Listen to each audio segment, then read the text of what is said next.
Thank you very much for coming. I know that there are opportunity costs involved in every decision, and you could be a number of places this evening, and I'm happy that we are here together to talk about Ludwig von Mises' Human Action. This is probably the only college campus I've ever spoken at where the students have read Human Action probably as many times as I have, so this makes our time together unique. This is the 75th anniversary of the publication of Human Action, which also makes this particular topic important.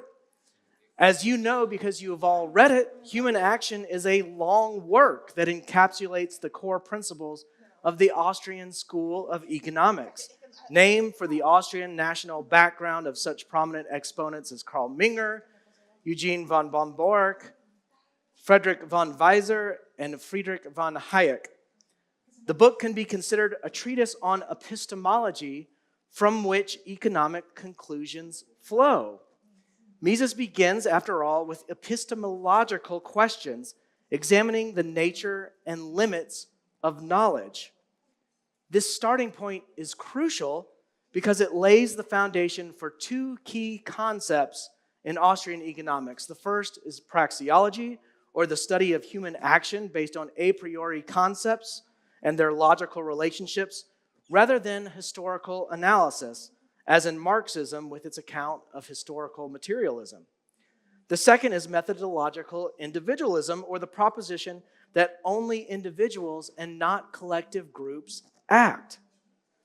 These premises are indispensable to our understanding of the Austrian approach to economics and human behavior. From them, Mises extrapolates ideas aimed at promoting peace and prosperity while minimizing war, violence, and coercion. The paradox of planning is that it cannot plan, Mises declared, because of the absence of economic calculation. What is called a planned economy is no economy at all. It is just a system of groping about in the dark. For Mises, central planning relies on assuming that a small group of leaders can know enough to intelligently and efficiently allocate society's scarce resources. Yet reality is unpredictable. Even capable business owners and investors can't precisely forecast consumer or industry demands. They make educated guesses, but often err. The free market is antithetical to central planning. It isn't perfect, but is merely, in Mises' words, the best solution accessible to the human mind under the given state of technological knowledge and the intellectual abilities of the age's shrewdest men. In a free market system, an entrepreneur willingly pursues various ideas. Some work, some don't. In the aggregate, the ones that don't are competitively eliminated. Meanwhile, prices act as signals conveying information about demand and scarcity. Rising prices indicate to businesses that they can profitably produce more of a good, whereas falling prices signal to them to produce less. Embracing this complex process, which is spread across millions of people all using local tacit knowledge, is more efficient than having one small group try to plan the whole economy. The system, unplanned as it is, channels the dispersed knowledge that no one person or group of people could possess. Another focus of human action is a concept much discussed today: inflation. Mises prefers to speak of the purchasing power of money. Why? Because money's value is always changing, affected by both inflationary and deflationary pressures. People typically use the term inflation or deflation only when these changes are large enough to be noticeable, but they're always present. Mises explains that inflation occurs when the quantity of money in circulation increases. He warns that the inflationary process unfolds in stages and can take years, escaping notice until it's too late. A recent example would be COVID-19 relief funds, which were injected into the United States economy supposedly to stimulate it, while the Federal Reserve kept interest rates at artificially low levels, at near zero, in fact, to excite borrowing and spending. Instead of invigorating the economy as intended, these measures caused rising commodity prices. And rather than blaming monetary policy for the resulting inflation, politicians and bureaucrats blame COVID, which, lacking any agency, cannot be held morally responsible for the consequences of political or policy decisions. Central banks are a primary target of Mises' criticism because they attempt to solve self-inflicted problems through credit expansion and the disruption of natural trade cycles. By lowering interest rates through credit expansion, they provide only temporary relief, leading to net negative consequences.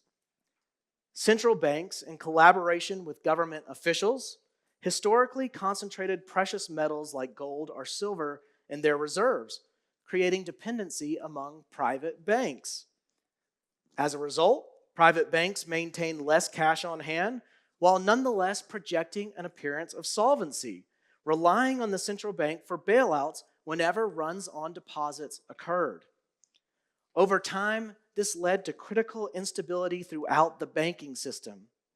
Mises championed the gold standard, putting him at odds with economists who favored fiat currency, such as we have today, for easier manipulation of the money supply. Mises despised war, which he viewed as antithetical to a market economy. What the incompatibility of war and capitalism really means, he wrote, is that war and high civilization are incompatible. He advised that we discard the ideology, whatever it may be, that generates war. So my topic is, should conservatives still read human action, even though Ludwig von Mises wasn't a self-described or orthodox conservative? I actually personally consider myself a conservative, but I also consider myself a libertarian. I consider myself a student of Russell Kirk, but also a student of Hayek and Mises and Rothbard. And I think the answer to the question whether conservatives should still read human action is emphatically yes.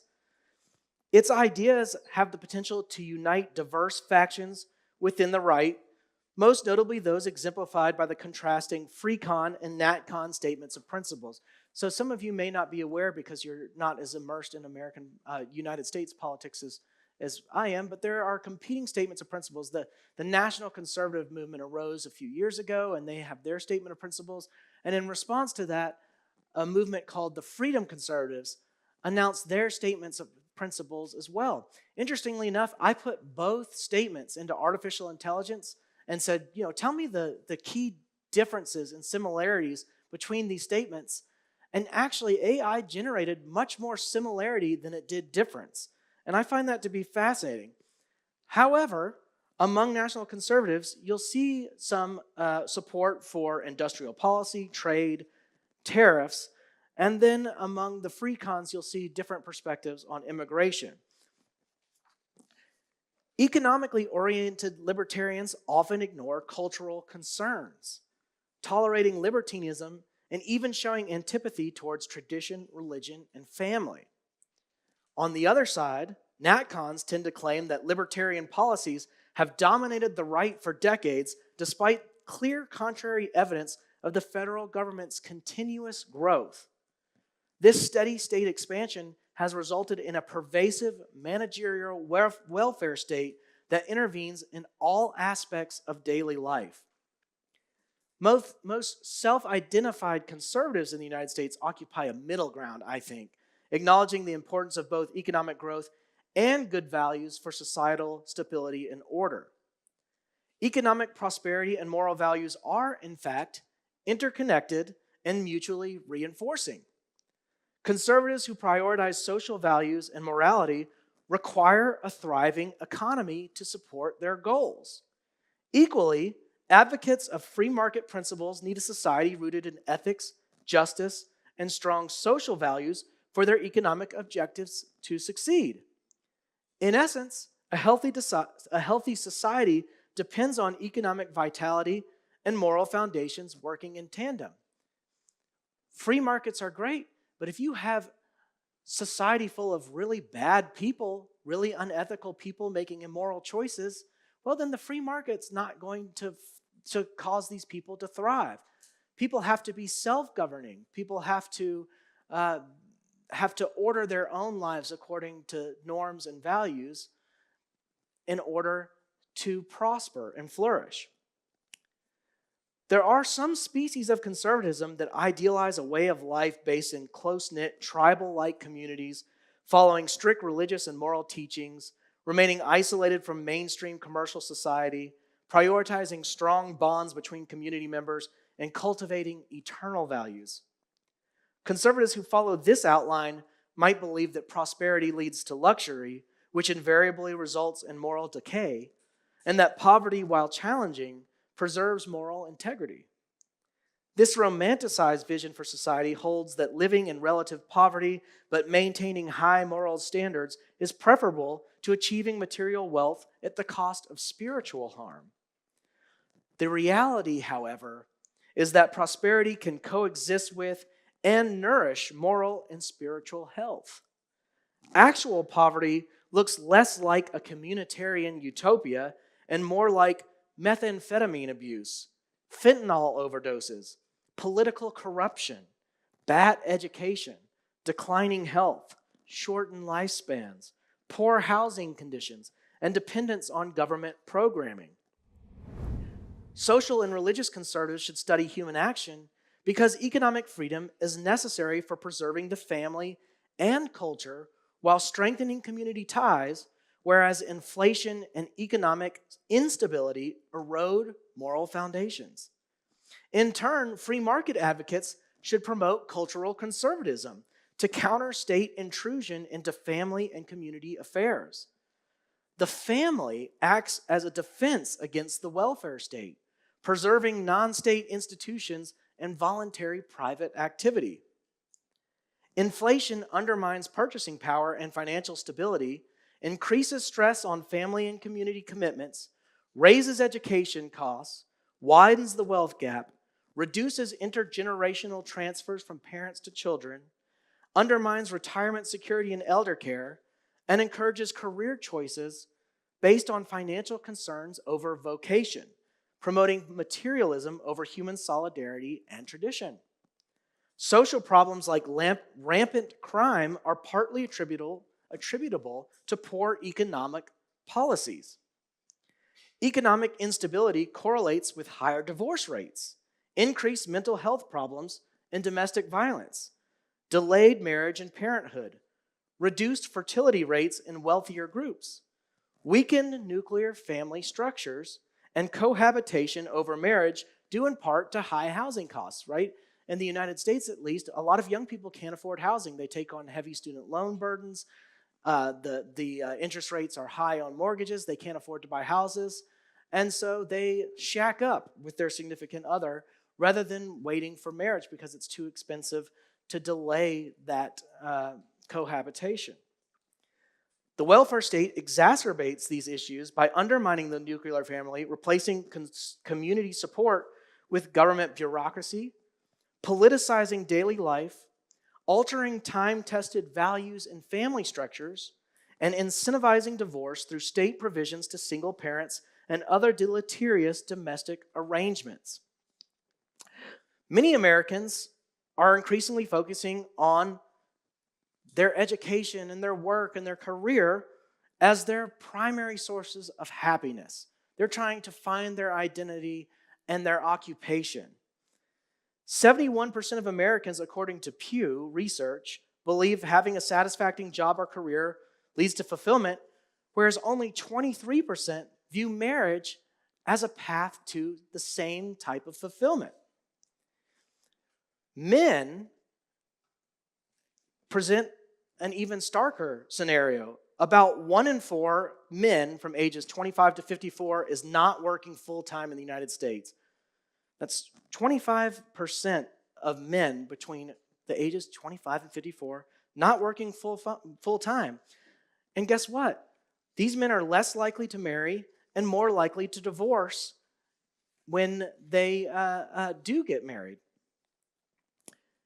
For free markets to function effectively, a moral and virtuous population is essential. And this is kind of common sense, right? Markets require trust and cooperation.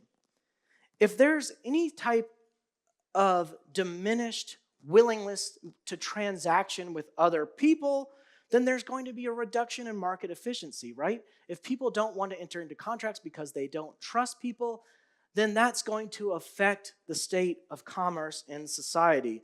And it's also going to increase costs required to enforce contracts or to monitor compliance with contractual terms. A society that's morally compromised also leads to widespread corruption. A corrupt society is not fit for markets, unfortunately. A society full of lies and misinformation can produce market inefficiencies, misallocations of resources, lack of trust. This is a moral problem. This is why we need a moral and virtuous population. People who have shared values and norms tend to collaborate and cooperate more easily, more efficiently, more effectively. Unethical practices are more rampant in society, obviously, with immoral behaviors. And people with low moral standards are less likely to enter into not just contracts, but also long-term business relationships. Human action does not prescribe moral terms. It is not a book of ethics. It is not a book that teaches moral values. In fact, Mises is sort of politically amoral, and I'll talk about that in just a moment. But human action is properly part of the conservative tradition. Anyone espousing traditionalism will benefit from carefully analyzing it to appreciate its place in the conservative tradition and relevance for today's conservatives. Conservatives contemplating human action may also enjoy Mises' other works, such as Nation, State, and Economy, which align with conservatism. Examining Mises' broader oeuvre helps bridge apparent gaps between libertarian and national conservative thought. Mises supported peaceful nationalism based on a people's right to self-determination and solidarity. He characterized nationalist movements as populist bulwarks against elite rule, a position that led him to oppose European colonialism, seeing it as a brutal obstacle to self-determination. On the other hand, in Human Action, he decried aggressive nationalism, which he called, quote, the necessary derivative of the politics of interventionism and national planning, end quote. In Human Action and Nation, State, and Economy, Mises warns that economic nationalism breeds conflict and hinders international cooperation, yet he recognizes the importance of social cohesion in resisting tyrannical government.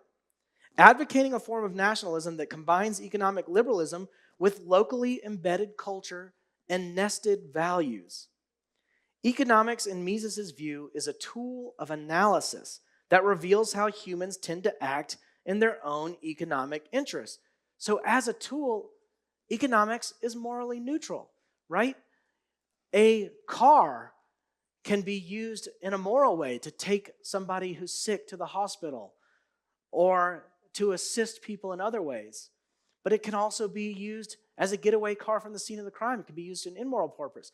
Economics, similarly, is a tool. It's a vehicle that can be used for good or can be used for bad. While he treated economics as value neutral and apolitical, Mises believed that it provided a foundation for social values to thrive. Human Action expounds how economic knowledge is fundamental to modern civilization, underpinning the moral, intellectual, technological, and medical advancements of recent centuries. This knowledge, Mises contends, is a valuable resource at humanity's disposal, and the choice of whether to use it wisely lies with us.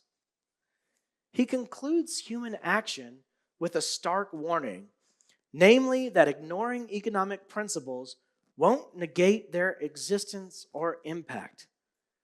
Overlooking them, in fact, could lead to the downfall of society. That's a very dark, a very existential message to end on. If we, quote, fail to take the best advantage, quote, of economics and, quote, disregard its teachings and warnings, he cautions, we will not annul economics, but eventually stamp out society and the human race. That's how important Mises thought economics was to the future of humans on this planet. This ominous line underscores Mises' view of economics as not merely a dense academic discipline, but existentially necessary for our survival. We ignore it at our peril. Thank you very much. I am happy to take questions. Thank you.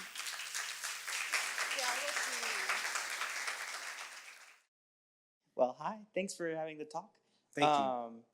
So while Mises doesn't regard any moral arguments in his writings, a lot of the libertarian thought is also based around not having the government intervene.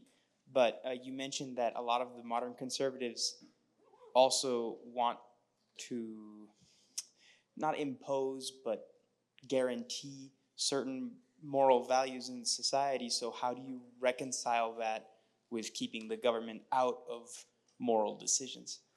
Yeah, no, that's a very important question, and it's a troubling issue, especially in the United States, as the conservative movement is in a period of fracture. Historically, I'd say since the conservative movement became a thing, which was, the 1950s is really when it emerged in the United States. Of course, conservatism being what it is, necessarily did not spring out of a vacuum. It's always dependent on traditions and customs and antecedents. But in the United States, historically, conservatism promoted free markets and limited government. And we're in a period of disruption in which many purported conservatives are embracing government power as sort of a mechanism for imposing social values or seeking to use the administrative state in particular as a weapon against enemies. I think this is mistaken for a number of reasons. Number one is I don't think power itself is in any way part of the conservative tradition at all. I don't think power is a good thing. I think that the American founding is a very promising period in history and a product of Enlightenment thought. I tend to think the Enlightenment was a very good period of history. You have conservatives like Patrick Deneen at the University of Notre Dame who dismiss the American founding period as being too liberal and saying that was a bad period and that it invariably led to the type of liberalism that we have today that takes the form of identity politics and LGBTQ rights and transgender politics. And I just don't see any sort of line that connects, I don't know, George Washington, John Adams, Thomas Jefferson, to any of those things whatsoever. To me, that's a very tenuous connection. But I think conservatism, being what it is, taking the long view, will eventually return to markets for the very reasons that I just described. If society is going to prosper and flourish, it has to account for economic principles and economic teachings. That does not mean that it has to make them the number one priority. It really doesn't. I love that economics are a high priority in American history. And I think that economic principles and social values and teachings ought to operate in tandem because I think they are mutually reinforcing. I hope that answers the question. Yes. Yes. First of all, thanks for your time. I wanted to ask something. Like, having read the works of Mises, do you think that the way he goes about presenting things could deter people from reading them or not? Like, I feel personally, I personally feel like the way he presents his ideas is just too negative. Like he's always complaining and claiming that others are just wrong. But how is that like? Do you think that's not a good idea, or like? Well, yeah, so I guess the question is optimism or pessimism a better rhetorical strategy? And I think it depends. And I think, I think there's a place for both optimism and pessimism. I think in the current circumstances, young people tend to gravitate towards optimism. I know in politics in the United States, candidates who are exuberant, and Kamala Harris is now predicating her campaign on the phrase or on the word joy. And people do gravitate to sort of happy things. I think less, Mises's appeal to a broader audience is less about optimism or pessimism and more about density. I mean, Mises is difficult to read. Human Action is not for everybody. It's not a book that is just going to get picked up in an airport bookstore and read. It presupposes a pretty high degree of economic knowledge and philosophical understanding. And so somebody who's unequipped with that knowledge coming into the text is unlikely to get much out of it. So I think that's more of an impediment to Mises's message than is his pessimism. Hi. Hi. Thank you again for your speech. I had a question. You mentioned that people tend to associate prosperity with moral decay and poverty with high moral values.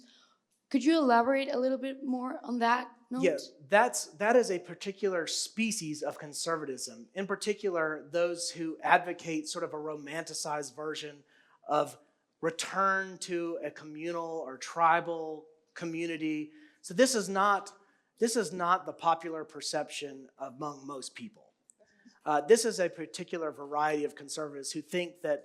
Have you heard of the Benedict option? It's a teaching that became popular among many Catholic groups, where they thought they would just withdraw from society, kind of like in the John Galt way, from Rand, but that they would withdraw from society and just live religious, spiritual, ascetic lives, and that the greater commerce and cosmopolitanism that happens around those societies will just be have no effect on their day-to-day activity, and that they would be better off in that lifestyle, that poverty would cause them to live more morally than they would if they enjoyed luxury, because if they had luxury and wealth, they would spend it on pornography or they would spend it on distracting entertainment rather than on things that are morally uplifting. And I disagree with this. I don't think this is, in fact, true.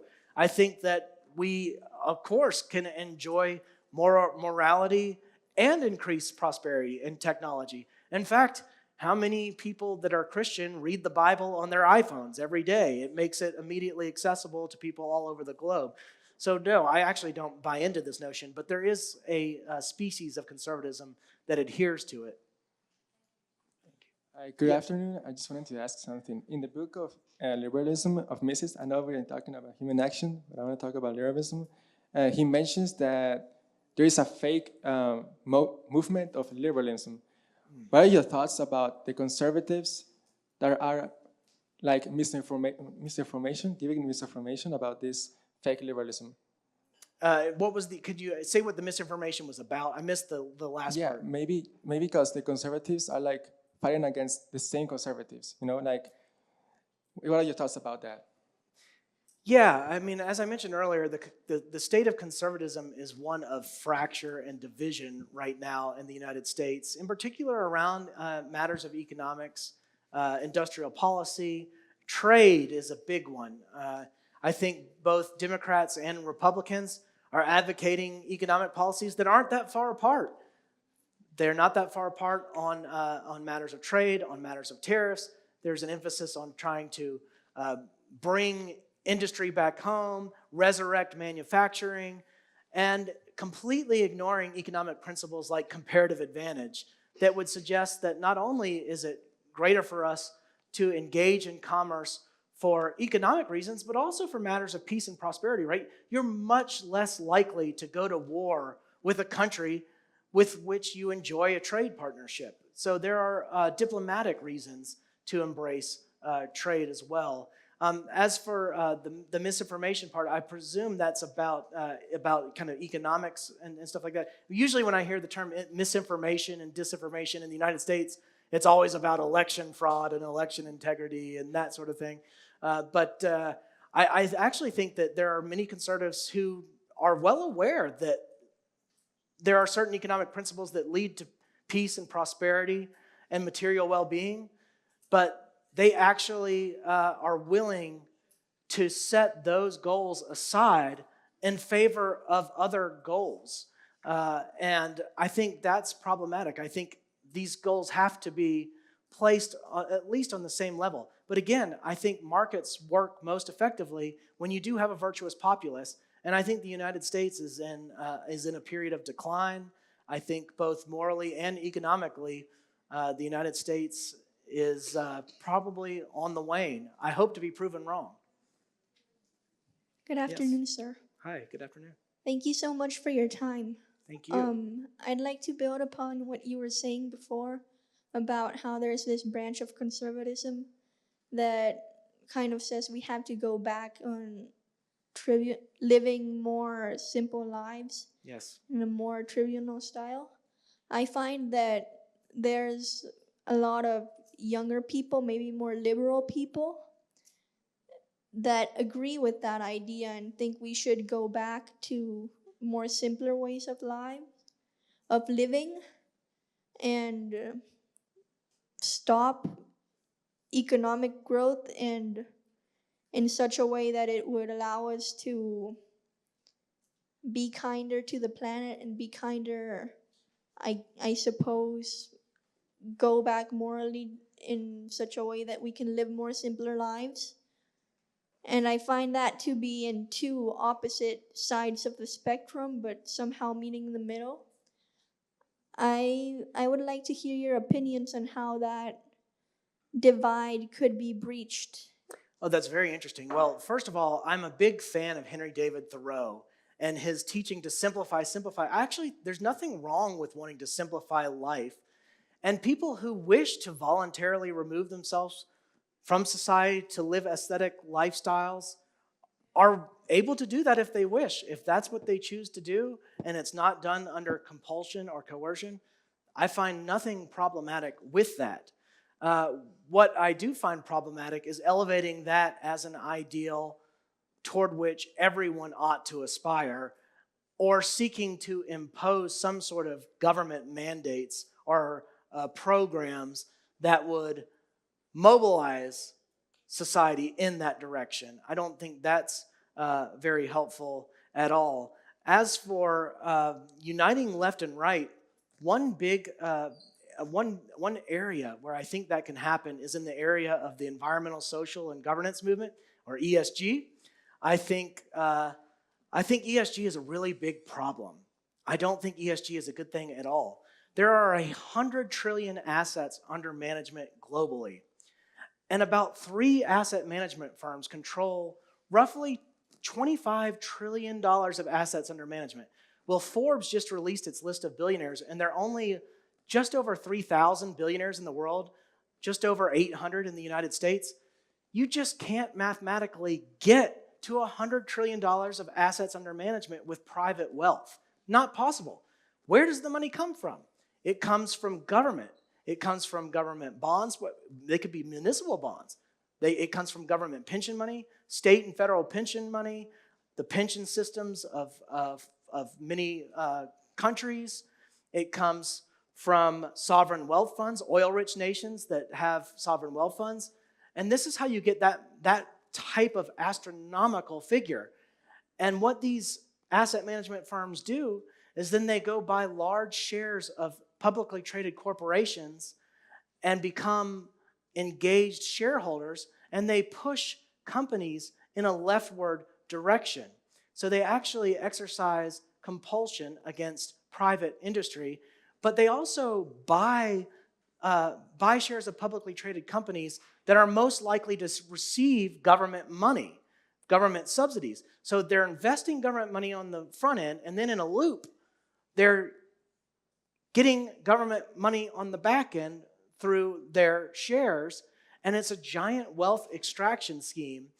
And I think if you buy into the idea that all of a sudden these corporate CEOs and the United Nations and the principles of responsibility management, et cetera, are all of a sudden discovering new moral principles, then you're kind of falling for a ruse. It's a little bit of a misleading premises. And I think really these companies are just basically exemplifying a historical, traditional public choice problem.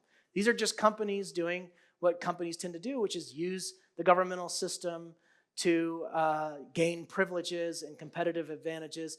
If you think about ESG as an example, incumbent firms love it. The bigger the company, the more they like it because they can afford the cost of compliance, whereas any competitor company trying to break in can't do it because they can't afford the cost of compliance. So in short, I could talk about ESG for a long time, but I think ESG is an example of a space where left and right might actually find some common ground if the left sort of woke up to what was going on. I know the right in the United States is very opposed to ESG, at least certain segments of the right.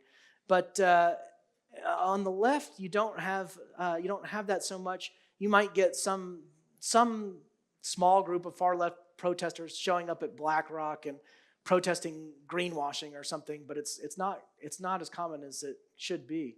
Thank you. That's a good question. Yes. Hi. I had a question about, you mentioned that the market is politically amoral in the sense that it's just a tool for progressing as a society, but leading to using that as a base, we can say that we can go either in a good or bad path. Yeah, so let me just revise the statement a little bit. Yeah. It's economics that is economics. morally neutral, but markets consist of people. Yeah. So people are acting agents, and the one predicate of human action is that only individuals act. And in the aggregate, those actions add up to a sum that may have moral tendencies or immoral tendencies. So markets, I think, are full of moral examples and tendencies and trends, and markets can tend toward moral directions or immoral directions. I don't think pornography is necessarily a moral thing, right? I don't know that it teaches people good behaviors or improves anybody's quality of life. But it's part of a market, and I don't think governments should overregulate it. Yeah, and that leads me to my question. Okay. That it's, how can we break the negative cycle? What can the society as a whole do to break that negative cycle, or the person as an individual do to break that negative cycle? And how can we try to install that positive one? So is the cycle more a moral? Yeah, cycle? So I wrote down a cycle because it made more sense in my head, but I don't think you actually said it. I mean, as in a good economic base leads to moral people, which leads to a better economic base, which leads to better people, and that way you can also have a negative cycle with the opposite. Yeah, I mean, I actually am not sure that that good economics necessarily leads to moral people, but I am confident that a moral people pursuing good economics leads to good moral and economic outcomes.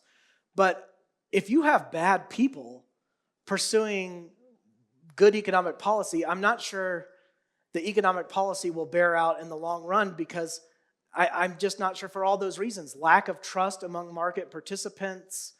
It's going to lead to misallocation of resources, market inefficiencies. If there can be no trust among market transactions, if people don't have incentives. I mean, we all know that incentives are essential to economics. One major incentive is that people want to provide for their families. People want to earn money because they want to have better lives for their children and for their grandchildren. And they want to make their communities a better place. People love where they're from. They want to improve their homes. They want to improve their communities. They want to make people's lives better. And those are moral incentives that contribute to good economic policies. I really think that culture is almost prior to economics. I think a focus on culture and values is important. Now, I also am not going to sit here and prescribe what that would exactly look like.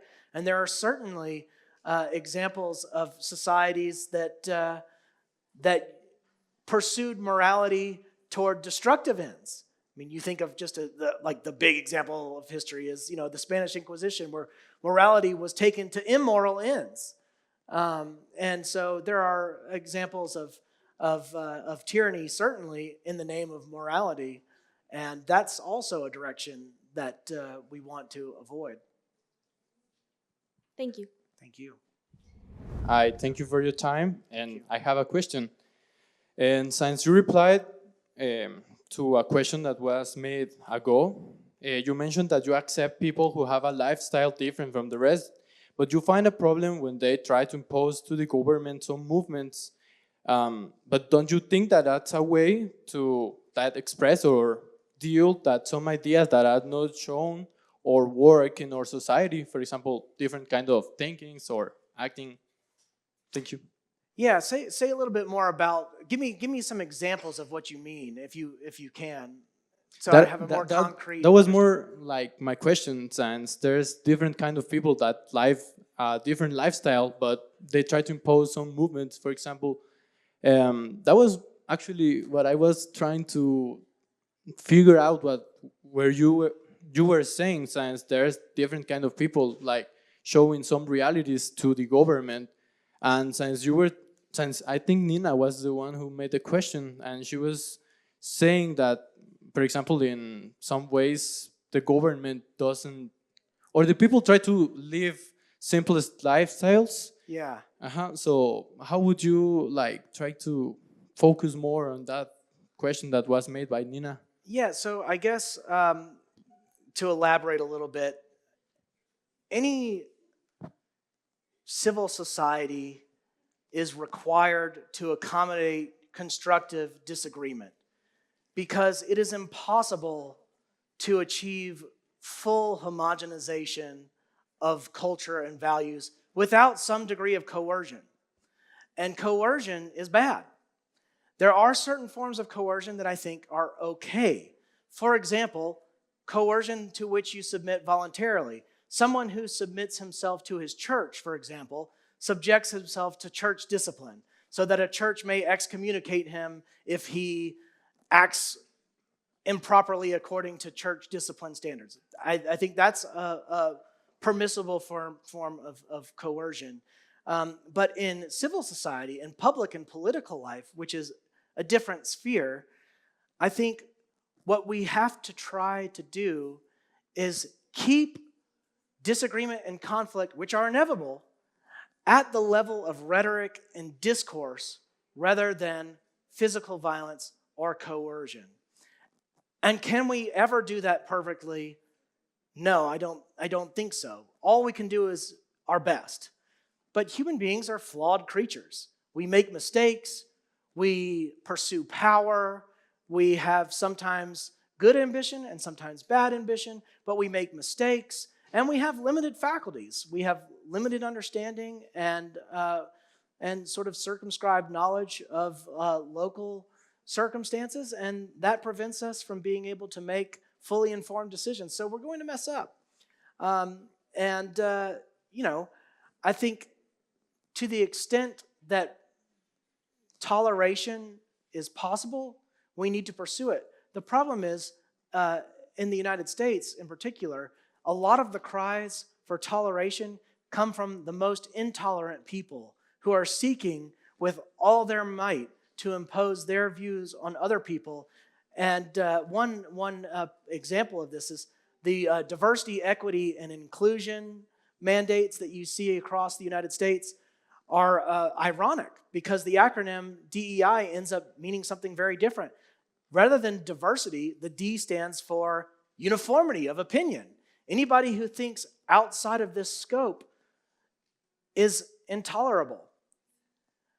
Equity means inequality. It means unequal treatment. It means discriminating against people on the basis of race, which is an immutable characteristic, something you did not choose, something you were born into the world with. And then inclusion actually means exclusion, exclusion of anyone who disagrees with us. And so a term that sounds very happy and moral and virtuous is actually loaded with ideological freight that is highly problematic and that undermines any form of morality under which it seeks to justify itself. I hope that's a helpful response. I have a question, and it's more about like good morals and liberty do a good market when you where you can like trade in a more moral way. But I have noticed that people tend to be or tend to diverge and be more immoral in a way when they have more liberty. So I have more like a question: how can we be liberal, tolerant, but at the same time like try to tell people no, we don't have to be immoral in this aspect, and they don't respond like, no, you have to accept me just as immoral as I am. That's my question. That's a very great question. I mentioned Thoreau. I also love Emerson. I think he's right about the awesome power of human faculties. I think humans have astounding, awesome abilities to reason, but we have limitations and we need restraints. And I think one answer to your question is establishing intermediary institutions that can form those sort of moral restraints on people. So I mentioned the church, for example. The church can properly exercise coercion over its members. There are many other mediating institutions that can serve that function, whether it's even becoming a social pariah or shunning bad behavior. And I think there are social incentives that people respond to just as they respond to economic incentives. Now, do I have some panacea, some miracle pill that we can all take and all of a sudden we become more morally virtuous people? No, I don't. And I don't necessarily believe that becoming highly educated leads to more moral society either. Some of the worst people I've ever known are in universities, and they're professors, and they're terrible people. And just because they know a lot doesn't make them more virtuous. So I don't think that's the answer either. I think that's probably the biggest challenge is how do you cultivate virtue and morality in society? And, I think these things somebody mentioned cycles earlier. I do think these things run in cycles. I think sometimes some cultures and civilizations have to run aground before people say, okay, that went wrong. Some things went wrong. And interesting, you look at the decline and fall of the Roman Empire or any other ancient civilization. Yes, some fell to external invasion and colonization, etc. But many others fell through internal strife and internal decline. And it was almost as though economic decline and moral decline went hand in hand, just as economic growth and economic morality can go hand in hand as well. I love, the United States of America in the 19th century just shot up economically. But it was also a time when the United States embraced the Protestant work ethic, and people were very religious. And we had a lot of mediating institutions. And de Tocqueville observed, all the associations that made the United States distinct from European countries and that gave it energy and gave it life. And that contributed to sort of the industry of the United States. It was an exciting period of growth and expansion. And, the United States has not been that way in a long time. We sort of live in almost a static administrative bureaucracy in which previously cultural institutions have been supplanted by agencies and functionaries. Thank you very much. Thank you.